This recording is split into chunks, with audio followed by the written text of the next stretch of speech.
Je me présente, Florent Le Cerf, fondateur de 135 Médias, une agence de conseil en communication et en business spécialisée dans la musique urbaine. Vous regardez Rap Deal, notre émission de vulgarisation du business de la musique, et ce 6e épisode est consacré à l'user-centric.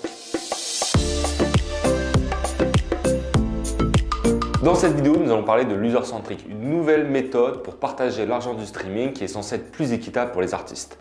Cette vidéo sera divisée en 3 parties. Dans une première partie, nous parlerons du fonctionnement de l'user-centric. Dans une seconde, nous allons parler des arguments en sa faveur. Et dans la dernière partie, nous allons parler des conséquences s'il était adopté. Première partie, c'est quoi l'user-centric?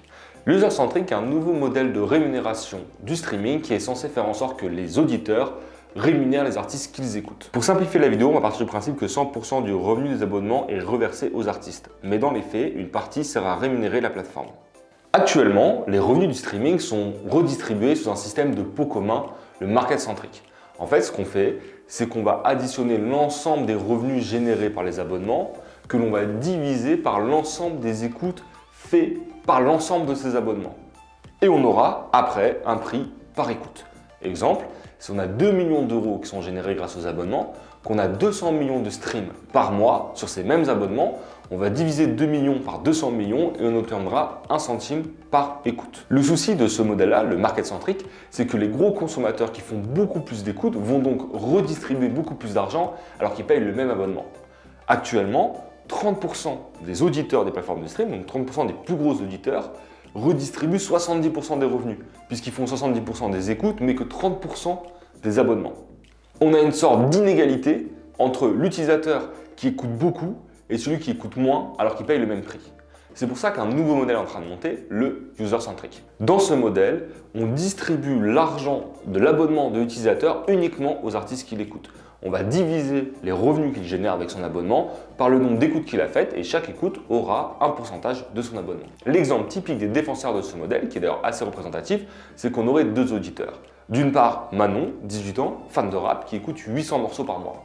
D'autre part, Michel, 60 ans, fan de rock, qui écoute 200 morceaux par mois. Avec l'ancien modèle, le market centric, on aura donc Manon qui représente 80% des écoutes. Donc, elle va redistribuer 80% des revenus aux artistes qu'elle écoute, PNL, Nekfeu, etc. Ce qui fait que dans ce modèle-là, Michel, sans le savoir, va du coup rémunérer les artistes préférés de Manon qu'il n'a jamais écoutés. Elle représente 80%, c'est-à-dire 16 €, alors qu'en réalité, elle ne donne que 50%, c'est-à-dire 10 €. Alors que dans le modèle de l'user-centric, les 10 € de Manon seront redistribués aux 800 morceaux qu'elle a écoutés et les 10 € de Michel seront redistribués aux 200 chansons qu'il a écoutées. Ainsi, ils représentent chacun 50% des revenus collectés et 50% des revenus redistribués.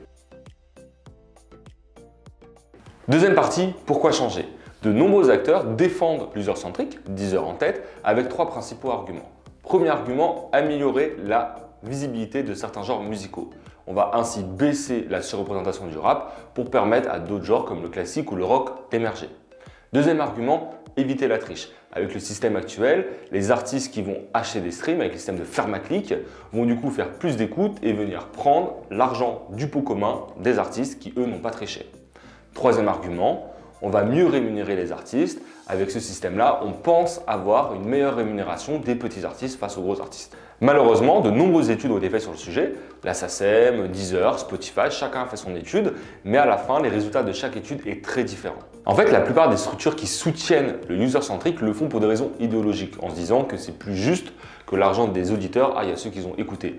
Mais dans les faits, ils se posent tous la question de l'impact business que ça pourrait avoir et potentiellement l'impact business négatif que ça pourrait avoir sur eux. Pour Deezer, parce que c'est quand même le principal défenseur de ce modèle-là, il ne faut pas oublier que l'user-centric est aussi un moyen pour lui de se distinguer des autres plateformes internationales que sont Apple Music ou Spotify en prenant en France le rôle du défenseur des petits artistes. Il faut aussi parler d'un discours qui est assez répandu, qui est plutôt négatif, qui est de la part des autres genres musicaux qui sont complètement largués par rapport au streaming vis-à-vis du rap et qui se disent que ce modèle-là va permettre d'arrêter l'avantage du rap, notamment parce qu'ils les accusent de triche, en disant que grâce à l'user-centric, on va réussir à descendre l'omniprésence du rap dans le streaming. Troisième partie, qu'est-ce que changerait vraiment l'user-centric? Jusqu'à présent, on n'avait pas de données précises sur l'user-centric. Comme je vous disais, la plupart des études qui ont été faites n'avaient pas les mêmes résultats. Du coup, le CNM, qui est l'équivalent du CNC mais pour la musique, a décidé de faire sa propre étude indépendante pour comprendre l'impact de l'user-centric. Pour ça, ils ont recalculé toutes les redevances faites par Deezer et Spotify en 2019 en comparant les deux modèles, market-centric, le modèle actuel, et l'user-centric. De cette étude très précise et très importante, on retiendra 3 choses. Première chose, il y aura peu de répercussions pour les artistes à part les gros. Le top 10, les top 10 plus gros streamers, eux, vont perdre beaucoup d'argent. En moyenne, 17,2% sur un an, c'est-à-dire 500 000 € par artiste avec son label. Du côté des plus petits artistes, ceux qui sont après les 1000 plus gros streamers, il y aura en moyenne un gain de seulement 40 € à partager avec son label par an par artiste. Deuxième argument, il n'y aura pas d'impact ou peu d'impact sur la triche. Pour le CNM, ça va juste modifier la manière de tricher. Au lieu d'aller acheter des faux streams, les tricheurs vont aller pirater les comptes des petits utilisateurs pour les faire écouter leurs propres morceaux. Même si dans les faits, la triche est souvent plus pour des raisons de visibilité, apparaître dans les tops, augmenter les certifications que pour générer vraiment de l'argent. Troisième point, le plus important, le rap sera le grand perdant du passage à l'user-centric. Le rap, de par l'annulation de la surreprésentation des jeunes qui streament énormément, va perdre 21% de son chiffre d'affaires. Là où d'autres genres musicaux comme le classique vont gagner 24% de chiffre d'affaires supplémentaire. Conclusion. Comme beaucoup d'acteurs, nous on est plutôt pour l'user-centric, qui est un modèle qui est plus juste pour les artistes, même s'il y aura peu d'impact pour eux, à part pour le top 10 qui va beaucoup en souffrir. Ça va peut-être permettre à certains artistes, du rap de niche par exemple, d'émerger plus facilement. Malheureusement, l'impact pour le rap dans sa globalité sera énorme. Couper 21% du chiffre d'affaires d'un business peut avoir des conséquences dramatiques, contrairement à ce que pensent les autres genres musicaux. On va avoir des labels qui vont fermer, des labels qui vont arrêter de signer, des artistes qui vont arrêter de vivre de leur musique. Ce qu'il faut savoir, c'est que le rap vit principalement du streaming. Donc enlever 20% de notre source de revenus principale, ça va être très violent. Il va sûrement falloir accompagner la transition vers ce nouveau modèle en attendant que la croissance des abonnements, qui est de plus en plus d'argent grâce aux abonnements, vienne remplacer la perte des 20%. Maintenant, il reste une inconnue à cette vidéo, c'est savoir si l'user-centric sera un jour adopté. Il va sûrement falloir que les plateformes et les ayants droit arrivent à se mettre enfin d'accord sur le sujet. Je vous remercie d'avoir regardé ce rap deal jusqu'au bout. C'était un sujet très complexe, on espère que ça vous aura plu. On prépare des rap deals hors série dans les prochains mois et qui devraient vous plaire. J'en profite pour remercier toutes les personnes qui regardent nos vidéos, qui les partagent, qui les commentent, qui les likent. Et je vous invite tous à suivre nos réseaux sociaux pour ne rien rater des prochaines vidéos et de l'actualité de l'agence.